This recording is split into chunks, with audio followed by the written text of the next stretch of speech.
pagi Ibu. Ya, selamat pagi. Terima kasih atas kesempatan yang diberikan kepada saya di sela-sela kesibukan Ibu masih meluangkan waktunya untuk saya melakukan sesi wawancara pada hari ini.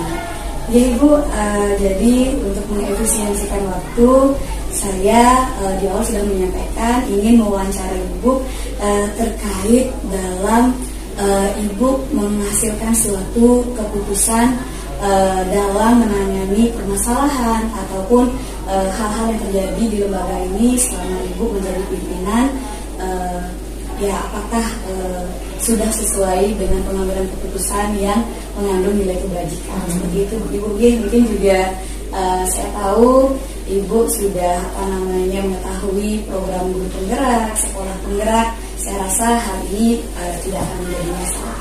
Ya langsung saja Ibu terkait pertanyaan yang pertama ini. Nah selama ini itu kan Bu jadi bagaimana cara Ibu untuk mengidentifikasi kasus-kasus yang mungkin bisa diidentifikasi masuk ke dilema etika atau suatu bujukan moral? Baik, terima kasih. Ketika kita di dilema etika itu kan benar versus benar. Kalau bujukan moral kan salah versus benar. Itu kalau kita di dilema etika kita benar, tetapi dia juga benar. Kemudian yang kalau di bujukan moral dia sudah tahu salah, tapi menganggap kita sudah tahu itu salah, tapi kita menganggap harus itu dibenarkan seperti itu ya. Jadi pertama-tama dari identifikasi dulu. Kita sudah pasti ketika ada suatu permasalahan kita harus mengidentifikasi seperti apa permasalahan tersebut. Nanti setelah diidentifikasi baru kita bisa mengelompokkannya dia apakah termasuk dilema etika atau bujukan moral. Iya Ibu. Wah, ini sangat sudah mantap sekali baru mengawali Ibu. Nah Ibu selama ini gitu Bu ya, jadi dalam mengambil keputusan di sekolah gitu, terutama untuk kasus-kasus yang dimana ada dua kepentingan yang sama-sama benar gitu atau sama-sama memiliki nilai kebijakan. Bagaimana kiat-kiat Ibu jika ada hal-hal yang seperti itu Bu? Baik. Kalau kita di sekolah mungkin Yuda udah tahu ya seperti apa kondisi sekolah kita. Kita nggak usah mengambil contoh-contoh yang mulu-mulu aja. Kita ambil contoh di siswa. Nah, ketika anak-anak itu melanggar, misalnya dikasih konsekuensi untuk pulang ke rumah, tetapi mereka minta lebih daripada itu. Nah, hari ini mereka sudah pulang, misalnya bulan ini untuk kegiatan upacara agama. Ternyata lagi seminggunya mereka tidak jadi pulang lagi karena ada mungkin ada keluarga yang meninggal. Nah, itu kan sudah termasuk dilema etika bagi kita. Di sisi lain itu adalah mereka punya kepentingan, wah itu adalah keluarganya. Tetapi di sisi lain dia sudah melanggar aturan karena dia sudah melanggar ketentuan kan. Nah dari situ ketika dua kepentingan yang bersama itu, pertama pasti kita harus memikirkan konsekuensi kedepannya seperti apa. Harus ada konsekuensi dua-duanya jalan, tetapi konsekuensinya seperti apa. Jadi kita pikirkan konsekuensi kedepannya. Oke, berarti ya memang harus memikirkan itu Bu ya. Ini juga termasuk sih seperti prosedur-prosedur yang Ibu jalankan. Jadi kita harus pikirkan juga gitu ya sama-sama. Jadi aturan di sekolah itu sekali saja untuk pulangnya. Namun karena ada urgensi dari pihak keluarga, jadi mau tidak mau, apalagi kasus-kasus duka itu Ibu ya. Itu kan kita kalau itu kembali ke tidak bisa kita kesampingkan, kita kembali ke hati nurani saja sebenarnya ya. Baik, nah ini Bu, hal-hal apa saja sih yang selama ini Ibu anggap itu efektif dalam pengambilan keputusan, terutamanya yang terkait dilema etika ini Bu? Hal-hal yang efektif. Jadi seperti yang kita ketahui, mungkin Bu Gilang juga tahu ini ada namanya sekolah kita kan selalu memiliki SOP. Jadi ketika penyelesaian masalah itu tidak mesti langsung ke saya, langsung kepala sekolah yang mau menangani permasalahan yang ada. Itu pasti sesuai dengan hierarki. Kalau anak di asrama mungkin yang pertama dengan kepala asrama dulu, kemudian masuk ke orang tua asuhnya, masuk ke persiswaan, dan kalau memang tidak bisa diselesaikan baru kita berdiskusi bersama, dan itu terakhir baru kepala sekolah itu memutuskan hal tersebut. Jadi intinya keefektifan itu adalah ketika kita menjalankan suatu komitmen, ketika kita berkomitmen bersama bagaimana hierarki dari penyelesaian masalah tersebut. ada Ternyata SOP itu ya benar-benar bagi ibu efektif sekali. Nah, ini lanjut kasih ibu. Ya, ini udah kelihatannya jalannya lancar terus dalam mengambil kebijakan gitu bu ya. Nah, tantangan ada tidak ibu dalam mengambil kebijakan memutuskan ini? Kalau tantangannya itu sudah pasti. Kita yang pertama pasti tantangannya itu adalah ketika kita mengambil keputusan pasti dalam hati ada pertentangan dalam hati ya kan. Ketika kita melanggar aturan yang ada tetapi kita harus membenarkan, itu sudah pasti bertentangan dengan hati nurani kita. Sedangkan nanti di sisi lain kita dibilang seorang pemimpin yang tidak tegas kan, ibunya ini tidak tegas sekali pada aturannya sudah A tapi ibu mengambil keputusan B. Nah itu sebenarnya yang menjadi tantangan bagi saya. Yang kedua, akibat yang ditimbulkan dari keputusan yang sudah saya ambil, akibatnya seperti apa, itu yang dan konsekuensi ke depan yang harus saya lakukan dari keputusan yang ambil. Itu sih sebenarnya tantangan yang yang saya hadapi ya, walaupun baru cuma beberapa bulan ya, tapi betul. Hati nurani yang paling di sisi hati itu yang paling berat. Tantangannya lebih ke apa ya? Mungkin ya etika moral ya dan itu ya perasaan ya bu ya. Iya. Nah ini bu, saya tahu ibu baru menjabat sebagai pimpinan di lembaga kami dalam hitungan bulan gitu. Nah mungkin ibu memiliki suatu jadwal tertentu dalam penyelesaian masalah yang ada di lembaga ini gitu umpamanya. Ataupun bentuk-bentuk atau prosedur penyelesaiannya. Nah, kalau jadwal kita tidak ada jadwal tertentu ya, tergantung permasalahan seperti apa. Kalau memang hari ini harus diselesaikan di hari ini. Kalau memang itu masih perlu diskusi lanjut ya mungkin kita pending atau mungkin hari berikutnya. Jadi tidak ada jadwal tertentu. Kecuali memang sesuai dengan permasalahan yang ada. Diskusinya harus segera gitu. Nah itu yang harus seperti yang bilang tadi, SOP itu yang paling banyak membantu. Karena bagaimanapun juga SOP itu adalah hasil dari komitmen kita semua, panduan. Jadi SOP itu kan kita buat semua kan, warga sekolah yang membuat komitmen bersama bagaimana menjalankan SOP itu. Sedikit bu nih saya kalau pengen panjang kita panjang bu ya. Jadi mungkin ibu sudah ada tadi SOP. Nah siapa ataupun adakah orang-orang yang mensupport ibu dalam pengambilan kebijakan ini gitu? Nah orang-orang yang mensupport saya itu tentunya ketika saya mengambil keputusan pertama kan berbicara pada SOP itu dulu, kemudian kita berdiskusi di bagian manajemen kita.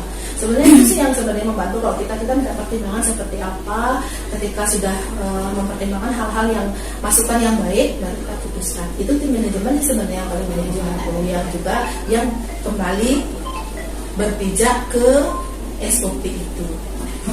Baik ibu, ini sudah kita di pertanyaan penghujung. Jadi ibu sudah dengan jelas sekali, jadi sudah terbayang di saya. Nah dari semua hal yang telah disampaikan ibu tadi gitu bu ya, pengalaman-pengalaman ibu, pembelajaran apa yang ibu bisa petik dari pengambilan keputusan utamanya dilema etika ini?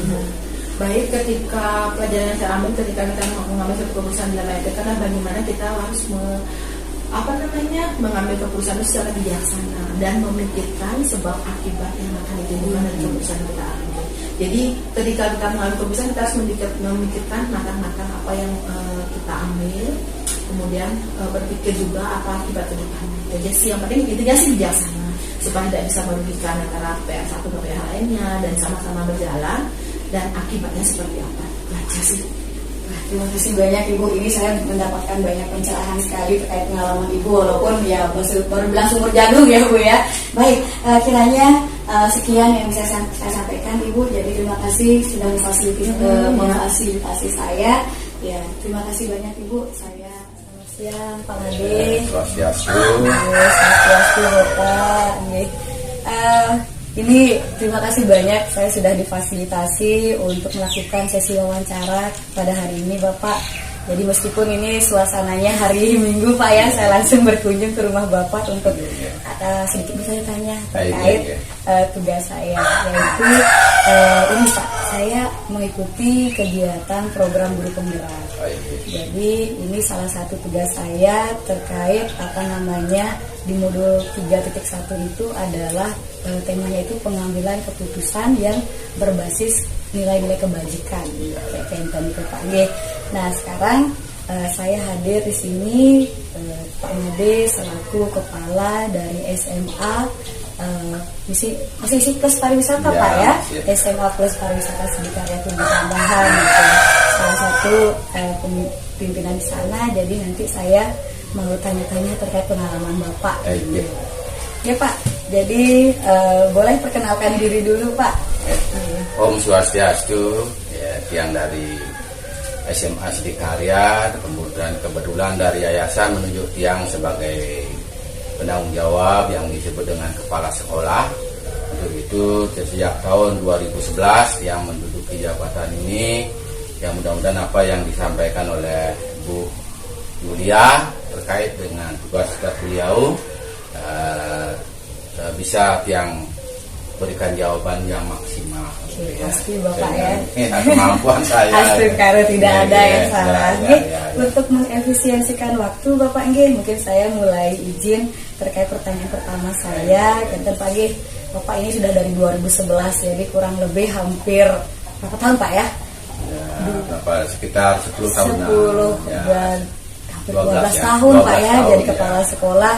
Pasti Bapak sudah ya banyak asam garam terkait menangani permasalahan problema di sekolah ini, kasus-kasus di SMA Sidikarya yang terjadi. Nah, Bapak dari berbagai jenis permasalahan yang Bapak hadapi tersebut itu Pak ya, bagaimana cara Bapak mengidentifikasi suatu permasalahan itu yang bisa dikategorikan suatu dilema etika atau yang disebut dengan bujukan moral?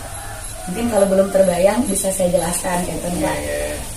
Untuk terkait dengan hal itu, bujukan moral dan dilema etika itu, menurut saya itu kita kalau menghadapi hal itu kita perlu mengidentifikasi dulu apakah betul itu merupakan kasus bujukan moral atau dilema etika itu, karena terkadang kita salah menafsirkan. Karena apa? Karena terkadang itu hanya merupakan aspek etika atau norma susila, yang mana norma susila itu tergantung daripada rumpun-rumpun yang melaksanakan itu bisa kita terjebak di sana. Karena beda sangat dengan moral. Kalau moral itu berlaku untuk secara seluruh keseluruhan lah gitu. Mungkin sedangkan kalau yang disebut dengan norma susila itu hanya berlaku pada rumpun masyarakat itu sendiri. Jadi untuk dapat mengidentifikasi antara perbedaan suatu problema dilema etika, mungkin kalau saya mau intisarinya, dilema etika itu suatu permasalahan Bapak dihadapkan terhadap suatu penyelesaian, satunya benar, salah satunya benar juga, karena memilih di antara yang benar, begitu Pak ya. Dan kalau bujukan moral kan lebih mudah rasanya, sudah benar ini tapi ada yang ingin menggeser ke hal yang tidak benar tersebut. Jadi Bapak lebih menekankan mengidentifikasinya itu dengan perlakuan norma susila. Kadang-kadang kita moral itu orang dekat sekali itu situasinya itu ya. Kadang kita terseret ke sana nanti beda maknanya untuk umum gitu. Terima kasih banyak Bapak. Nah, jadi sekarang ini baru Bapak sudah mengidentifikasi.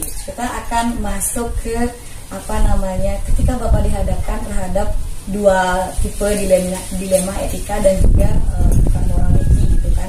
Nah, bagaimana Bapak menjalankan ataupun mengambil keputusan terhadap suatu kepentingan yang memang sama-sama benar. Mungkin Bapak boleh berikan contoh kasus yang pernah terjadi di SMA Sidikarya sebagai penjelasnya. Ini dalam menentukan keputusan daripada kasus itu, kita melihat dulu siapa yang terlibat di dalam. Itu terkadang kita jangan serampangan mengambil suatu keputusan. Kadang-kadang yang terlibat berbeda agama dan sebagainya kan, kadang-kadang seperti suatu rumpunnya yang berbeda, itu perlu juga kita penanganan yang lebih mencarikan narasumber gitu. Begitu juga dengan situasinya, kita perlu juga melihat situasi dan kondisi saat dia melakukan itu apakah bagaimana situasinya yang sesungguhnya. Nah, ini dengan melihat itu baru kita akan bisa mengidentifikasi apakah itu merupakan moral atau sopan santun atau norma sosial yang dilanggar. Nah, ini dengan begitu baru kita akan bisa menentukan bagaimana kita bisa mengambil suatu keputusan. Saya pengen dengar nih, mungkin dari Bapak pengalaman hampir dari 2011 di Ahli Karya. Kasus mungkin salah satu yang kasus yang masuk dalam salah satu dilema etika yang Bapak pernah terjadi di sekolah Bapak. Dilema etikanya itu yang pernah terjadi itu salah satu guru ya, kehadirannya sering itu terlambat ya, itu kita secara moral kita di sekolah, secara hukum yang ada di sekolah yang kita terapkan kan itu sudah melanggar beberapa kali. Nah, setelah kita panggil ya, di sana ada sesuatu yang tersimpan yang menyebabkan guru tersebut sering keramat, yaitu salah satunya adalah salah satu anaknya dalam kondisi sakit. Nah, sebab itu hal ini ya, kita betul-betul yang mana kita dulukan ini, apakah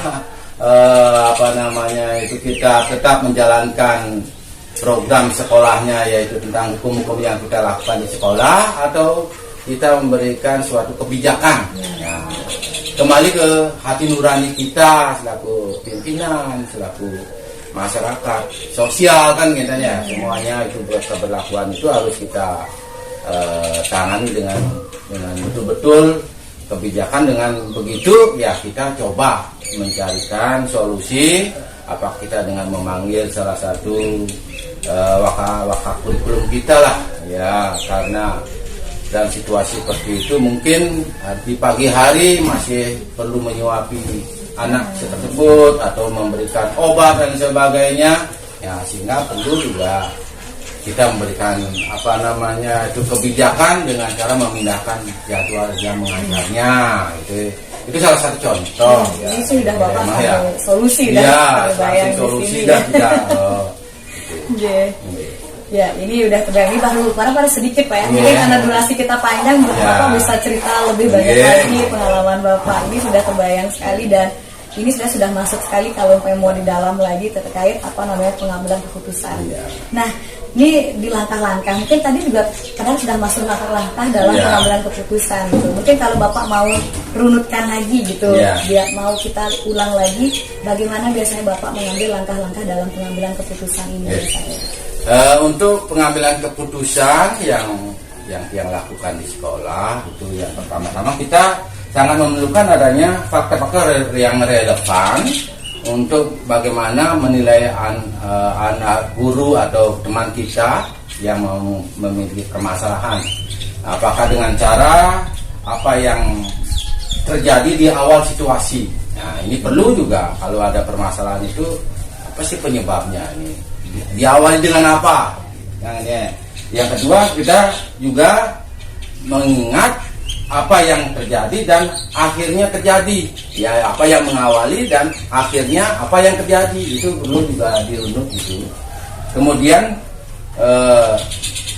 sampai terjadi ini siapa yang berkata apa dan siapa yang berkata apa, siapa yang dikatakan begitu. Nah, ini perlu juga kita validasi semuanya fakta-fakta ini, sehingga kemudian yang terakhir baru kita kapan mengatakan hal-hal yang sehingga menyebabkan terjadi sesuatu. Kadang-kadang kan situasinya beda, kapan waktunya, durasinya. Kadang-kadang mungkin saat habis minum bang itu ya bisa saja itu terjadi di masyarakat kan gitu. Tapi kalau di sekolah kita situasinya mungkin akibat dari rumah baru nyampe di sekolah, ada permasalahan di rumahnya, sehingga permasalahan di rumah itu masih runutan emosinya dibawa ke sekolah begitu. Ya jadi kalau saya mau intisarikan intinya Bapak kembali lagi mengumpulkan fakta dan Iya. juga validasi. Iya. Setelah itu baru ya kita rembuk bersama dalam cari solusi. Iya, iya. Wah ini masih setengah jalan Pak. Terima Iya, kasih. iya, Jadi iya. nah ini Ya. mulai masuk terkait apakah hal-hal yang menurut Bapak efektif dalam Bapak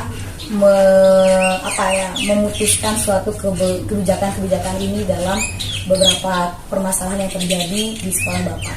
Apa sih yang benar-benar efektif bisa Bapak Bapak rasa efektif? Hal ini mungkin efektif banget ketika memutuskan suatu permasalahan. Oh ya, untuk lebih efektifnya dalam kita mengambil keputusan diawali dengan kita mencoba untuk menghubungkan kasus yang dilakukan oleh anak atau guru bersangkutan ya terkait dengan hukum-hukum yang berlaku di sekolah.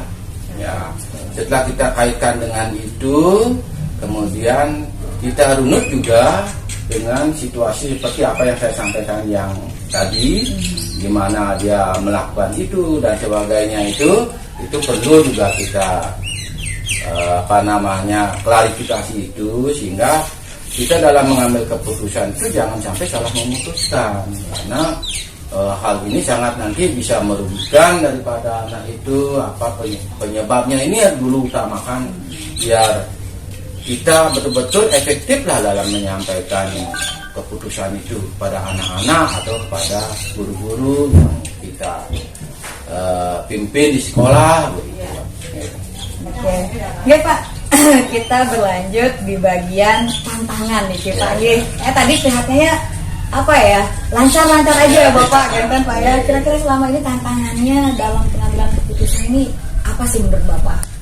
Kalau mengambil keputusan dalam kita berorganisasi itu banyak ganjalan-ganjalan di hati, kadang-kadang bertentangan ya, seperti kita mau melaksanakan produk hukum yang ada di sekolah itu secara berkeadilan. Ya. Namun di kenyataan setelah terjadi sesuatu itu kita melihat si pelakunya itu mengakibatkan bertentangan dengan kita gitu. Itu salah satu penyebabnya kita akan betul-betul menjadi dilema kita sendiri ya untuk dalam mengambil suatu keputusan. Ya dengan demikian ya terpaksa kita mencarikan runutan-runutan, kita panggil dulu bagaimana supaya nanti anak-anak tersebut atau guru tersebut dalam kita mengambil keputusan jangan sampai dirugikan. Nah, ini penting sekali ini untuk kita pahami bersama. Karena kalau kita merugikan itu luar biasa dah kita dosanya kan, walaupun kita dikasih jabatan ya silakanlah berpikir yang lebih rasional kan gitu. Ya win-win solution Pak ya. Jadi berusaha yang diambil itu yang terbaik. Ya. Nah ini Pak terkait sekarang tatkala ataupun jadwal gitu Pak ya, mungkin apakah Bapak memiliki suatu timeline atau jadwal yang benar-benar Bapak rancang dalam mengeksekusi setiap problematika yang terjadi di lembaga Bapak, atau mungkin ada panduan SOP gitu Bapak punya dalam mengatasi atau mengambil kebijakan ini Pak? Dalam kita menyelesaikan suatu permasalahan memang dari pemerintah sudah menyarankan untuk tetap kita ada SOP-nya, memang kita ada. Namun dalam kita melaksanakan sesuatu itu tidak selalu harus berpatokan kekeh lah dengan SOP itu, karena hidup di masyarakat beda dengan hidup dengan komputer saja kan gitu ya SOP-nya. Nah, oleh sebab itu kalau saya masih tetap kita melihat dilema yang dilakukan oleh masyarakat atau mungkin siswa atau gurunya, sehingga dengan seandainya terjadi sesuatu kita tidak perlu menjadwalkan, kadang-kadang langsung kita tangani kalau itu kondisi kejadiannya itu masih kondisi ringan. Tetapi kalau berat kita perlu juga menjadwalkan dengan cara kita berkomunikasi dulu dengan guru depan. Karena kalau di sekolah lebih banyak nanti penyelesaian masalahnya kita serahkan terlebih dulu kepada guru BK. Ya, seandainya memang itu perlu kita panggil guru BK, kita ajak komunikasi guru BK. Ya, kalau memang perlu kita terjadwal, perlu mencari narasumber yang lain dari masyarakat atau mungkin dari pejabat-pejabat lain yang terkait dengan hal yang kita lakoni, terjadi sesuatu di sekolah, itu kita harus seperti itu sesuai dengan SOP yang sudah ada gitu.